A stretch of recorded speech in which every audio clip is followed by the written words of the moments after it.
ただいまから Now we will begin the joint news conference. Minister Inada, Secretary Mattis will make initial remarks. First, we'd like to start with Minister Inada. Good morning, ladies and gentlemen. Today, U.S. Secretary of Defense James Mattis is here at the Ministry of Defense. I'm very pleased to receive him. This was the first defense ministerial talks with him. A very significant exchange of views took place. In today's meeting,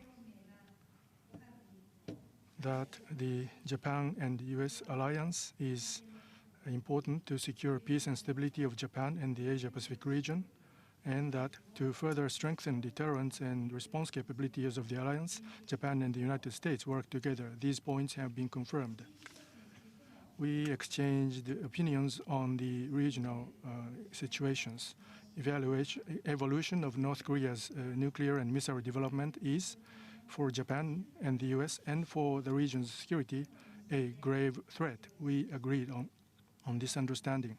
Also, China's activities in the East and South China Seas are a security concern for the Asia-Pacific region. This concern has been shared between us.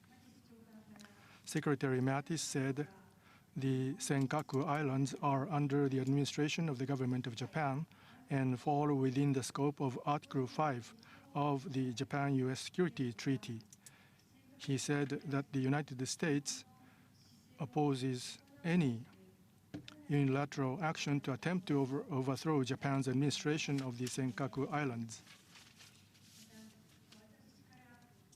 I said that freedom of navigation operations and other actions by the U.S. forces in the South China Sea contribute to maintaining maritime order based on the rule of law, and that I support these efforts. We agreed that, including capacity-building initiatives, we will enhance engagement in the South China Sea. I conveyed my thinking that for the regional peace and stability, Japan continues to play a proactive role. Secretary Mattis communicated to me about the U.S. obligation to defend Japan and its ironclad commitment to extended deterrence. Based on the Japan-U.S. guidelines, deterrence and response capabilities of the Japan-U.S. alliance need to be further reinforced. We agreed to this understanding. Realignment of the U.S. forces in Japan is an important project to mitigate the impact on the local communities, including Okinawa. I asked Secretary Mattis for cooperation in steady progress for realignment of the U.S. forces in Japan. Secretary Mattis said he would like to move ahead with it in cooperation with Japan. Also, I told him that relocation and the return of MCAS Futenma needs to be realized as soon as possible. We agreed that relocation of it to Henoko is the only solution, and we will continue to cooperate. I requested cooperation for mitigating the impact on Okinawa. We agreed to cooperate to ensure stable stationing of U.S. forces in Japan. Lastly, I would like to say, having had this opportunity to talk with Secretary Mattis today, these talks were frank and candid and significant. This pleases me tremendously. And based on today's talk, I will continue to work hard to strengthen and deepen the Japan-U.S. alliance. Thank you. Next, I would like to invite Secretary Mattis, please. Good morning, everyone, and thank you for being here, and thank you, Minister Inada, for hosting me. I'm very pleased to be visiting Japan on my first trip overseas as Secretary of Defense. It's been many years since I first served in Japan as a young lieutenant in the Marines, but I have fond memories and good friends from that time. It's clear that much has changed since those years, but one thing is certain. The alliance between the United States and Japan is enduring, and will remain as the cornerstone of peace and security in the Asia-Pacific region. Let me assure you that President Trump's administration places a high priority on this region and specifically on long-term allies like Japan. As I told Minister Inada, the United States remains committed to the defense of Japan under the Treaty of Mutual Security, and we stand ready to enhance our alliance to the benefit of regional peace, prosperity, and freedom. Today, the Minister and I discussed the security situation, and I made clear that our long-standing policy on the Senkaku Islands stands. The United States will continue to recognize Japanese administration of the islands, and as such, Article 5 of the U.S.-Japan Security Treaty applies. As the Japanese people know so well, jointly we face many security challenges in this region, from the threat of nuclear and missile provocations by North Korea to increasingly confrontational behavior by China in the East and South China Seas. We recognize the changing security situation. In our meeting together, Minister Inada and I confirmed our intention to continue close coordination on these and other security issues. I also expressed the United States' appreciation for Japan's stabilizing and strengthening efforts with Southeast Asian partners, which contribute to the regional peace, prosperity, and freedom. The U.S.-Japan alliance is critical to ensuring that this region remains safe and secure, not just now, but for years to come. The 2015 defense guidelines and Japan's peace and security legislation lay the foundation for us to do much more together, to increase interoperability between our forces, and to bolster Japan's capabilities from peacetime to contingency if needed. I am certain that the coming years will see important strides on both sides to realize our mutual goal of a strong defense of Japan and a stable regional environment in which all nations play by the broadly accepted international rules and can prosper free from fear.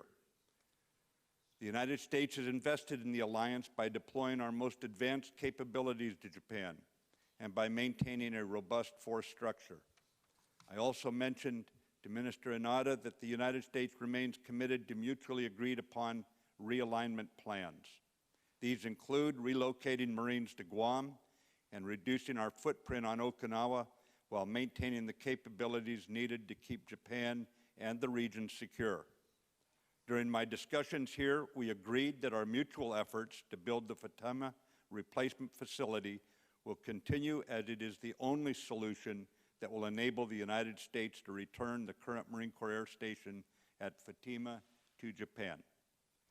Japan has made noteworthy contributions to regional security and to the alliance, and the United States deeply appreciates these contributions. But make no mistake, in my meeting with Japanese leaders, both our nations recognize that we must not be found complacent in the face of the emerging challenges.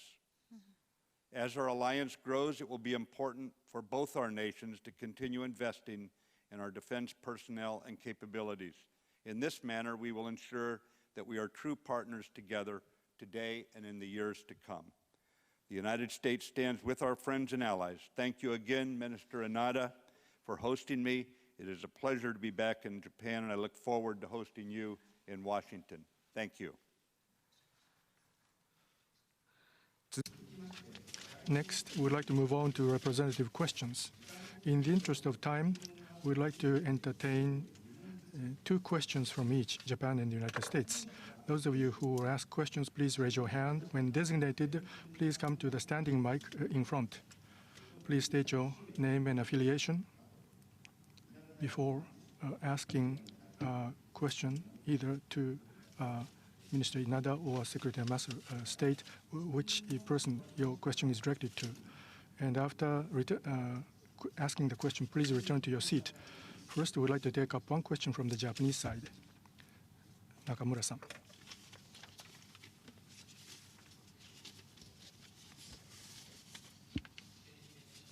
My name is Nakamura with NHK. Thank you. With Secretary Mattis and to Minister Mattis, I would like to ask both of you this question. What are your thoughts on the importance of the Japan-US alliance and the roles of the respective countries? Does your understanding that Senkaku Islands of Okinawa Prefecture is within the scope of the Bilateral Security Pact remain unchanged? In South and East China Seas, maritime advances are strengthened by China. Nuclear and missile development is promoted by DPRK. How will you respond to them? How are you going to work on relocation of MCAS Futenma? Thank you. First, Minister Inada, please. First, with respect to Japan-US alliance and its importance, this is unshakable. For Japan's peace and security, and for the entire region's peace and stability and prosperity, and for the region's future. This is very important. This point was once again reaffirmed in today's talks. And the US side many times said that the Senkaku Islands are the government of Japan's, under the government of Japan's administration, and it is within the scope of Article 5 of the Japan-US Security Treaty. And in the new administration, Secretary Mattis clearly stated that they are within the scope of the treaty. And through the continued presence of the United States, the US will strengthen its commitment to the region. And now the security environment surrounding Japan is increasingly difficult. And against this backdrop, the US commitment, I believe, is very significant. And also, with respect to DPRK and China, you also asked a question about this. Now, there's a need to further strengthen the US-Japan alliance's deterrence and response capabilities. We agreed on this point. And for the regional peace and stability, Japan will play a proactive role, and also we will strengthen our role in the alliance. This point has been communicated to Secretary Mattis. China is a very important neighbor for Japan, and so constructive dialogue, for the constructive dialogue, we are always open. Our door is always open. This was also communicated.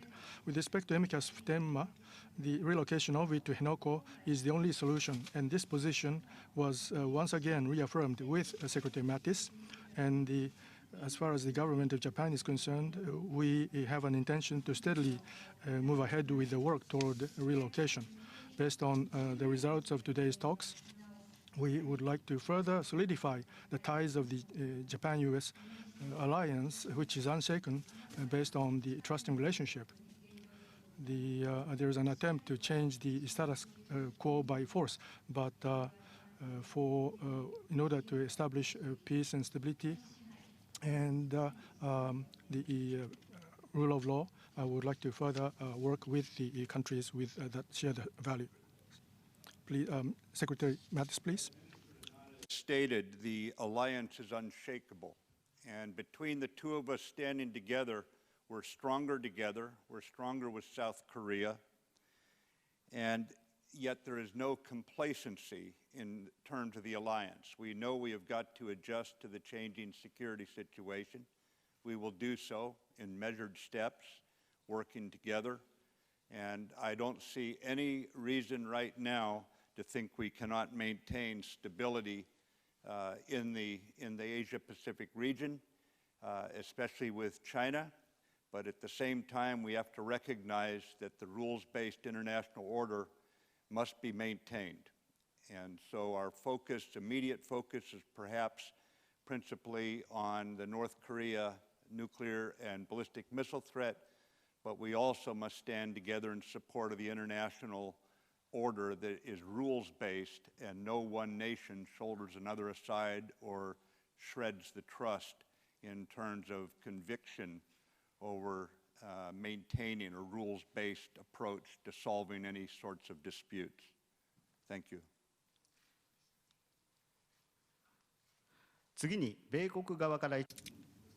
Next, we would like to have a question from the US side, please. Thank you, Mr. Secretary. It's Robert Burns of Associated Press. The White House a few days ago said that it was putting Iran on notice. Question is, on notice for what? And as Defense Secretary, are you going to put more military muscle behind those words, for example, by deploying a second aircraft carrier to the Gulf or making other military contingency moves? Otherwise, aren't those just empty words to put them on notice? And if I may ask you in a related question, you've said earlier, including at your confirmation hearing, that you felt that the counter-ISIL campaign should be accelerated. I'm wondering, as it pertains to recapturing Raqqa, will this possibly involve sending more U.S. troops to Syria? And if I may ask a question of Minister Inada, you mentioned in your opening statement that Japan intends to increase and strengthen its role in the alliance. Is Japan prepared to address U.S. concerns about contributing more financially to hosting U.S. forces in Japan? Thank you. As far as Iran goes, this is the single biggest state sponsor of terrorism in the world. And I think it is wise to make certain that Iran recognizes that what it is doing is getting the attention of a lot of people. And we have a responsibility, along with the rest of the nations that want to maintain stability, to be absolutely clear with Iran in this regard. It does no good to ignore it. It does no good to dismiss it. And at the same time, I don't see any need to increase the number of forces we have in the Middle East at this time. That's not in the cards right now. We always have the capability to do so, but right now I don't think it's necessary. But I would also just say that we do not have a situation vis-a-vis Iran that shows respect, again, for the rules-based international order. We have seen their misconduct, their misbehavior from Lebanon and Syria to Bahrain and to Yemen, and it's got to be addressed at some point. Minister. Next, Minister Inada, please.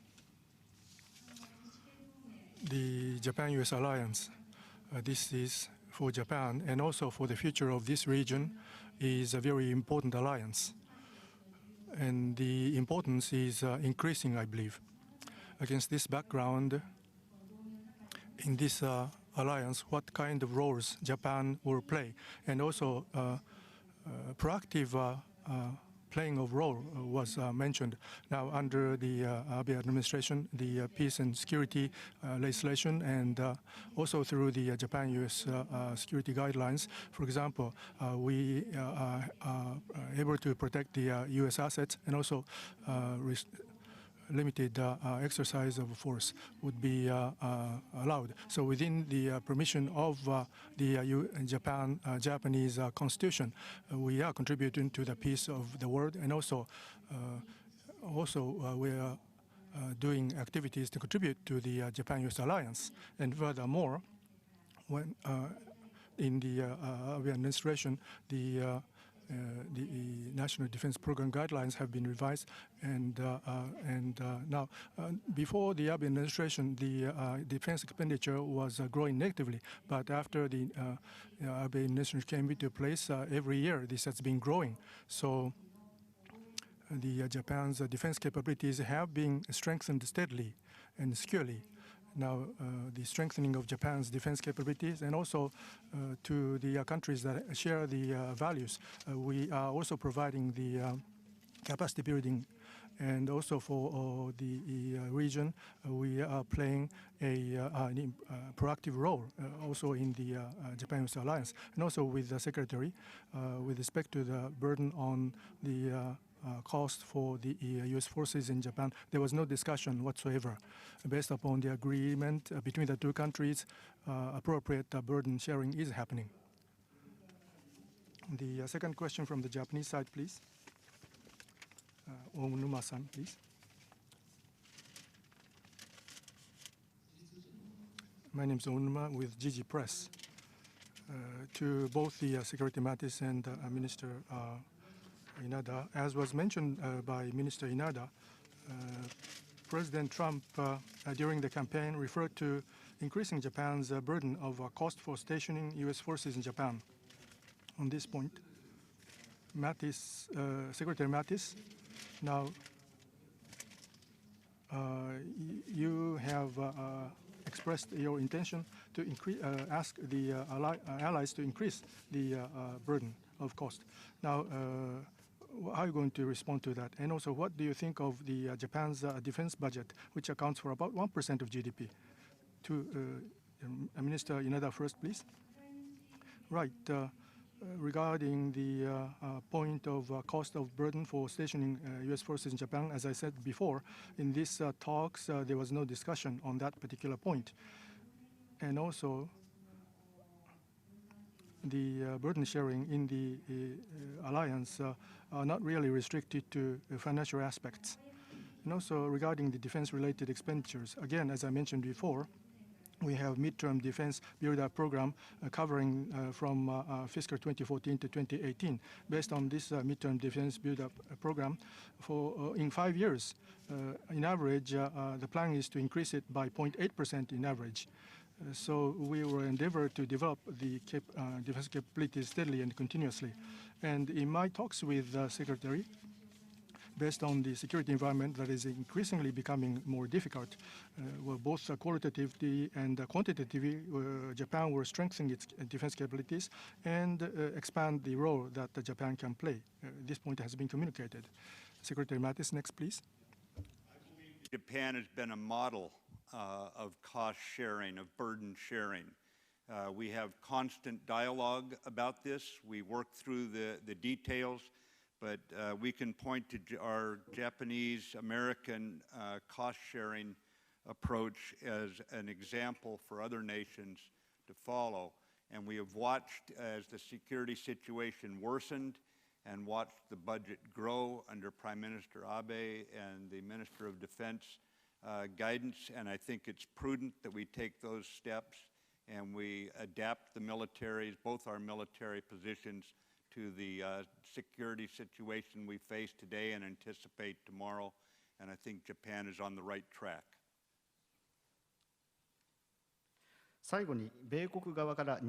Lastly, the second question from the U.S. side, please. Sevastopulo from Financial Times. Secretary Mattis, the U.S. has made little progress in recent years, urging China to slow down or to stop its activity, particularly its construction activity, in the South China Sea. Do you think the U.S. needs to adopt a more assertive policy in the South China Sea? And if so, what kind of military measures do you think should be tried? And for Inada Daijin, the DPRK threat is becoming increasing. Now, if the U.S. side proactive attack, if that's communicated to the Japan, what would be the reaction of the Abe administration? Sorry, I didn't get the assumption. If the U.S. side announces to the Japan that there's a the attack to the DPRK, what would be the reaction of the Abe administration? Starting with Secretary Mattis, please.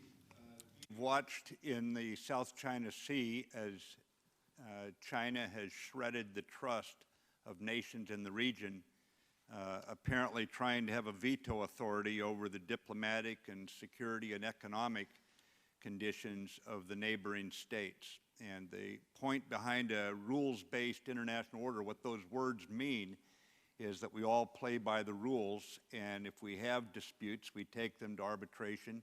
We don't settle them by taking military means and occupying land that is subject to question, to say the least, about who actually owns it, or is it international waters. So what we have to do is exhaust all efforts, diplomatic efforts, to try and resolve this properly, maintaining open lines of communication. And certainly our military stance should be one that reinforces our diplomats in this regard. But there is no need right now at this time for military maneuvers.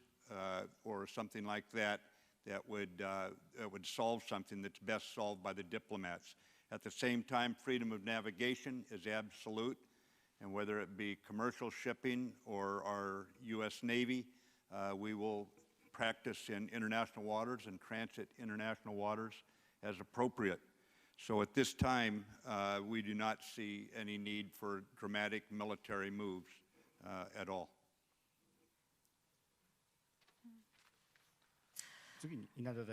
Next, Minister Inada, please write regarding DPRK. Last year, the two nuclear tests were conducted, and also with respect to missiles, more than 20 missiles were launched from submarines as well as Musudan. And also from the same place, 3 missiles were actually landed in the waters simultaneously. So DPRK's missile threat is now in a new stage. And also, now how are we going to respond to that? We actually had a conversation with the Secretary. And so we have to have a missile defense capabilities. And also important neighbor is ROK with Korea.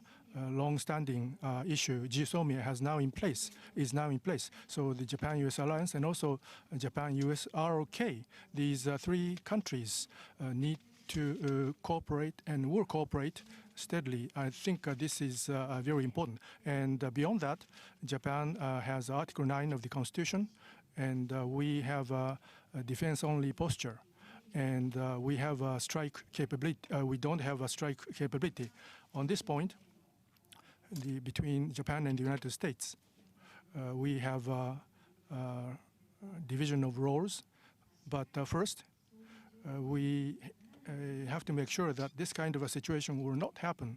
We have to cooperate. And furthermore, in this region, the Japan and U.S. has ties, and we have to strengthen the alliance. The U.S. has a strike capability. This is a deterrence. And so including all these to the DPRK, we have to confront the nation. Now the time is up. I would like to conclude the joint press conference.